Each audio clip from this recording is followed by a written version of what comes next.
يا أهلا وميت سهلا فيكن من جديد. رجعت لكم بطبخة تانية. بتمنى المكونات تعجبكن وطريقة التحضير.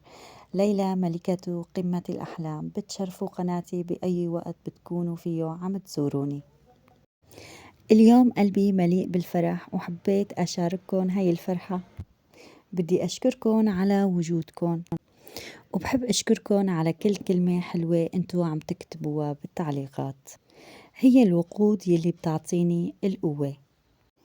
طبعا تعليقاتكن الحلوة هو اللي بيخليني أستمر بكل حب وبكل قوة. اليوم رح نساوي مع بعض ورق العنب اليبرق على طريقتي أنا.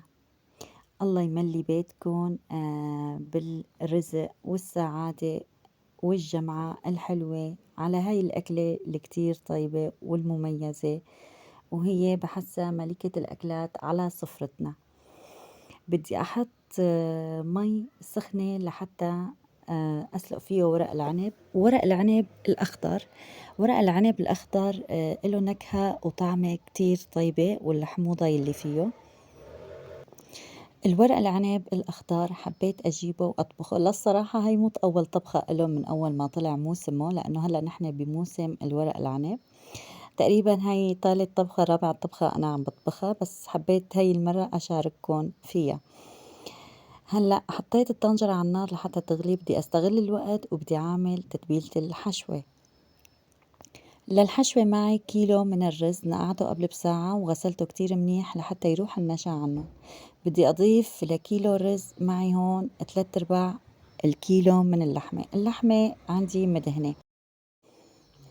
هلأ اللحمة مثل ما قلت لكم هي عندي مدهنة، يعني نصها دهن ونصها لحم، لحتى هيك تتنغنغ باليبرق كتير منيح وتعطينا هي اللذة اللي فيها وتكون دسمة. بدي أحط معلقتين من الثوم ومعلقة ونص من دبس البندورة. كمان بدي أضيف معلقتين من الملح. الملح حسب الرغبة، بس لهي الكمية كان الملح كتير ممتاز، معلقتين من الملح. لحتى أخذ الفلفلة واللمعة الحلوة لليبرق بدي أضيف 3/4 الكاسة الصغيرة من الزيت النباتي.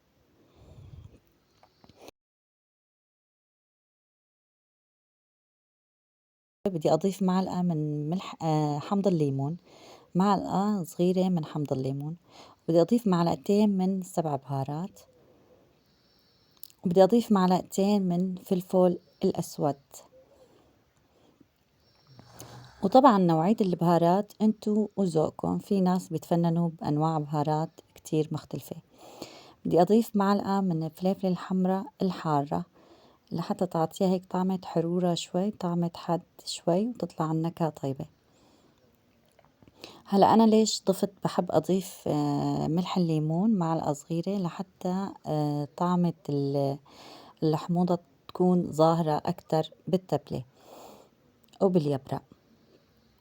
بحركن كتير منيح. هلأ مثل ما قلت لكم لكل كيلو رز قصير الحبة بدنا تقريبا نص كيلو من اللحمة لحتى يعطيها القوام الممتاز. حركنا التبلة كتير منيح وطالعة كتير ممتازة وجيدة. هون هيك بعد ما حركتهم كتير منيح المي عندي تقريبا بلشت تغلي. رح نستغل الوقت، شايفين هيك يعني بين ما عملنا التبلة كانت مي الظل اللي بدنا نسلق فيها اليبرق جهزت معنا. هون هيك بعد ما غليت المي عندي بدي أضيف لها رشة من الملح، وبدي أحط اليبرق فيه لحتى يغلي. هلأ اليبرق الأخضر له نكهة، أنا بالنسبة لإلي ما بعرف إذا أنتو كمان هيك شاركوني تعليقاتكم. له بحس نكهة يعني خاصة، ما مثل إنه وقت بنمونه وبنطبخه. بحس إنه هو وأخضر هيك له طعمة كتير طيبة، وفيه هيك طعمة حموضة بتجنن. وطبعا حسب النوع اللي الورق العنب، حسب النوعيات اللي بتنزل على السوق. في نوعيات نخب أول كتير منيحة وممتازة هي، وفي نوعيات نخب تاني، وفي نخب تالت. فالنخب الأول بتجي الورق العنب بيجي كتير رقيق، ورقته كتير هيك ناعمة وطرية، ومن لمسته بتحسّوها إنه عن جد الورقة كتير بتتميّز، إنه كتير طرية وحتى بالسلق ما بتطوّل كتير أبدًا، يعني بتنسلق معاكن يعني تقريبًا بتحطّوها على النار بدها شي ساعة ساعتين بتكون الطبخة جهزت. أمّا في أنواع ورق عنب بتلاقيهم كتير قاسيين وفيُن طعمة مرارة، ووقت بتسلقوها حتى بالطبخ بتحسّوا إنه المرقة تبعها صار لونها هيك على غامق سواد، يمكن من نوعية الورق ما بعرف أنا، شاركوني هالشي قولوا لي نصايح ليش هيك في أنواع ورق عنب منجيبُن منلاقيهم إنه وقت منطبخُن بيصير هيك لونٌ ولون المرقة هيك على سواد غامق، فما بعرف شو هو السر إلا يعني، عجب حسب النوعيات متل ما قلت لكم والّا في إلها سر معيّن بالطبخ لحتى هيك بتساوي. هلأ هون حطيت على فكرة هي مو هي كل الكمية، بس هي رح تاخد حجم معي عالطاولة فشلتُن على طرف وسلقت شوي منُّن. للكمية اللي أنا عملتها كيلو من الرز أخد معي كيلو من ورق العنب وضل هيك كم حباية هيك ضليت حطيتُن تحت اليبرق. طبعًا هاي الأكلة بتجمع العيلة ولمّة العيلة، وكمان كنّا هيك صغار وكانوا يحطّوا يمدّوا مَدّة وكانوا يحطّوا صواني عالطنجرة، وكانوا هيك يجتمعوا حوالين الصينية وكانوا يلفّوا اليبرق، بقى مين كان يعمل جبل أكتر واحد ويلف أكتر هو الشاطر بيناتُن، كان كل حدا يلف قدّامه ويساوي جبل صغير من اليبرق لحتى نشوف أني منّن رح يخلّص. كنّا نساوي القهوة ونقعد هالجمعات الحلوة ونعمل ونتحادث على شغلات كتير عن البيت وعن الولاد وكيف رح نقضّي اليوم، وبعد ما كانت تخلص كنّا نقعد كلّياتنا هيك نجتمع على هاي الأكلة الطيبة وناكلها، ذكريات وأيام من الطفولة. الله يرد علينا هاي الأيام الحلوة يا رب وعلى كل حدا، ولكل حدا متغرّب وبعيد عن أهله وناسه وأحبابه يجتمعوا فيُّن عن قريب، لإنه لمّة العيلة والأحباب هي اللي بتبقى بحياتنا وذكرياتنا، فإن شاء الله ما تكون من الذكريات تكون أيام الجاية هيك كلّها أيام حلوة، وهيك هاي الأكلة تجمع المحبين وتجمع كمان الأحباب واللي متغربين. هلأ هون هيك أنا عم بالفّن، الورقة الخشنة هي اللي أنا عم باحط فيها الرز، والورقة الناعمة صايرة من تحت، تمام هيك. هلأ الورق العنب بيتطلّب طولة صبر كمان وبده وقت وتركيز، أكله كتير سهل بيتاكل ب5 دقايق بتخلصي الوليمة، بس إنه طبخه شوي صعب وبيتطلّب شوية وقت، لإنه هو أكتر شي صعوبته باللف اليبرق، فإذا كان في عنا مُحبّين يساعدونا باللفّه فكتير منيح، وإذا ما كان في أنا عندي ما كان في حدا لحتى يساعدني فيها، فأنا قعدت عليها اتساعدت عليها لحالي ولفّيتها، خلّصتها الحمد لله خلال ساعة كانت جاهزة عندي. بس إذا كانت الكمية كبيرة نصيحة لمّوا الحبايب حواليكُن وخلّويون يلفّوا معكُن. صعوبة ورق العنب، هلأ هن التكنولوجيا صنعت كل شي سبحان الله، بس إنه يصنعوا لنا آلة نحط الحشوة من هون والورق العنب نحطّه من هون وينزل لنا اليبرق ملفلف وجاهز هيك قدّامنا ونبلّش نطبخه. عن جد هذا الشي كتير بيريحنا على فكرة، خاصة نحن ستات البيوت وخاصة البيوت يلي بيحبوا فيها كتير الورق العنب وبيحبوا يقدموها لعيلتهم، ف هاي الشي كتير منيحة إذا هلأ في هنّن في آلات هيك بينزلوها للورق العنب، جبت مرتين 3 منّا وجرّبتها بس إنه ما حبّيتها كتير، حسّيت إنه ما لها كتير عمليّة أبدًا، وهيك يعني بتتطلّب وقت لحتّى تحطّي اليبرقة عليها وبعدين تحطّي الرز وتلفّيها. هلأ متى ما اليبرق بده وقت لحتى ينلف، حسيت إني حابة أشارككن هاي القصة اللي أنا كتير بحبها، قصة سيدنا نوح عليه الصلاة والسلام، قصته مع الامرأة يلي شافها جنب الشجرة.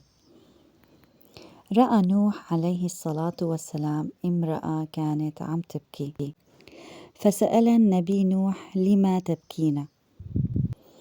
فقالت له: يا ويلتي إني أبكي على وفاة ابني وهو صغير وبعز شبابه. فسأل النبي نوح عليه الصلاة والسلام: وما هو عمره ابنك؟ فهي التفتت إله وقالت له: عمره 300 سنة فقط. فقال لها كلمة لحتى يخفف عنا، والتفت إلى نبينا نوح لحتى يخفف عنا وجعها وحزنها. فماذا سوف تفعلين؟ عشت في أمة أعمارهم لا تتجاوز 60 عاما. فقالت له: هل هناك من يعيش 60 عاما فقط؟ فقال لها: نعم. قالت: هل هناك من يعصي الله في هذه المدة القصيرة؟ فالتفت إلى نبينا نوح وقال له عليه الصلاة والسلام: أغلبهم عاصون لله. فقالت له الامرأة: وهل يتلاهفون على حب الدنيا وهي مجرد أيام؟ فقال لها: نعم، هم الوحيد حب الدنيا. فقال لها: القليل منهم يفكرون بالآخرة.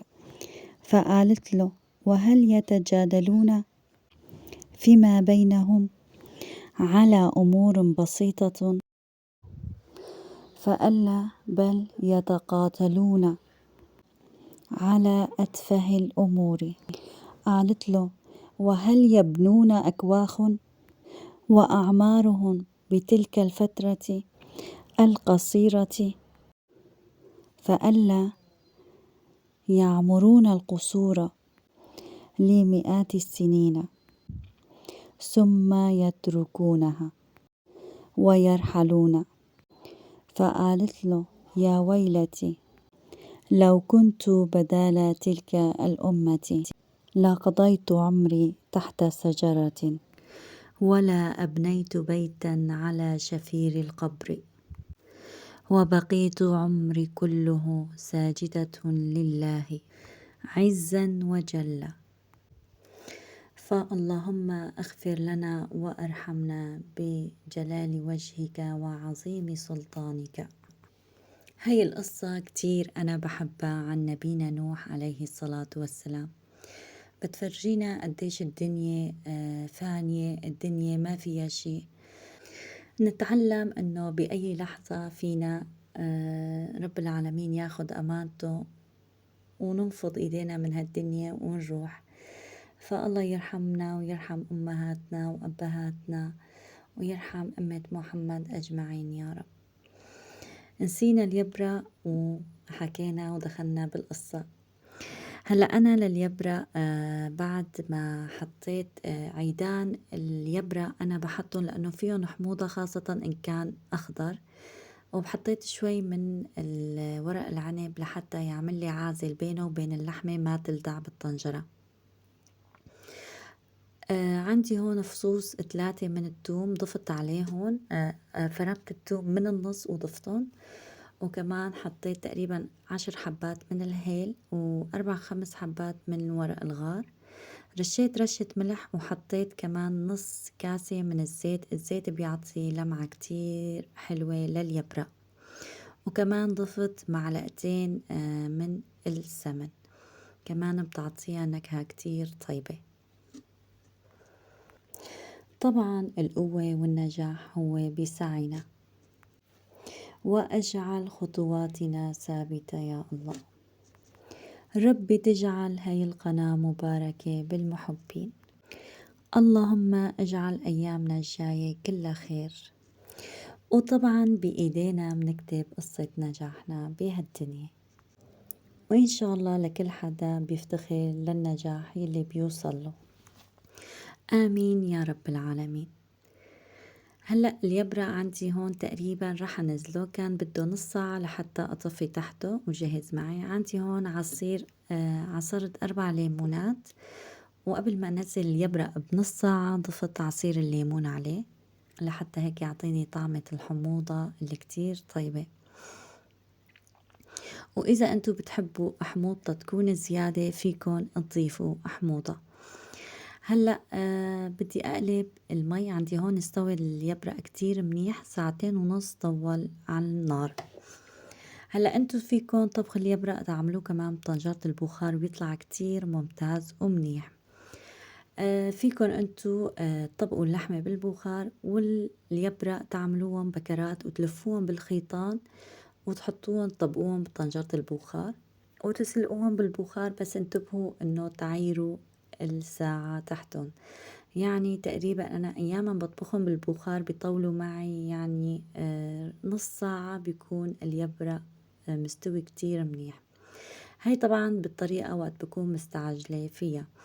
إذا مالكم مستعجلين طبقوا اليبرق بالطنجرة واتركوهم يغلوا على مهلٌ. بعض ناس بيطبخوا اليبرق قبل بليلة، مثلًا بيطبقوهم بيحطوهم الساعة 12 بالليل لتاني يوم للساعة 12.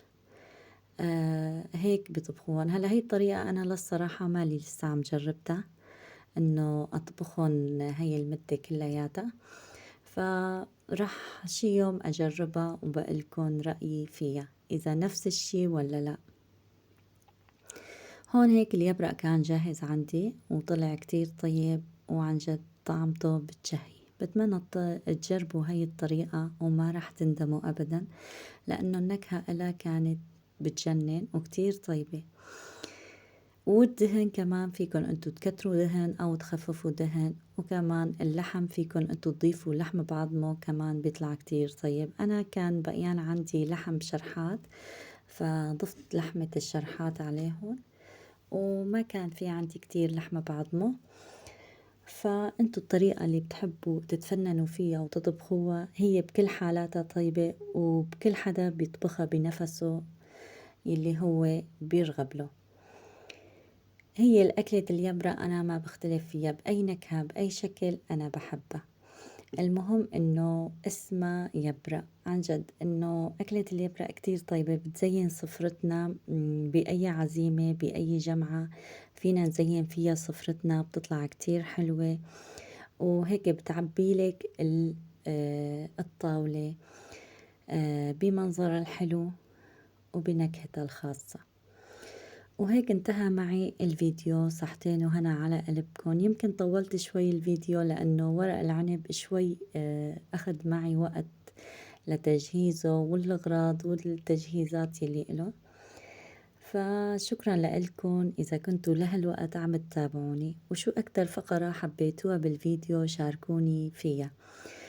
أنا كتير بشكركن وبشكر كل حدا بينضم لقناتي من جديد، ولكل حدا من أي بلد عم يتابعني بحب تكتبولي بالتعليقات. وشكرا لحسن المتابعة ومع ألف سلامة.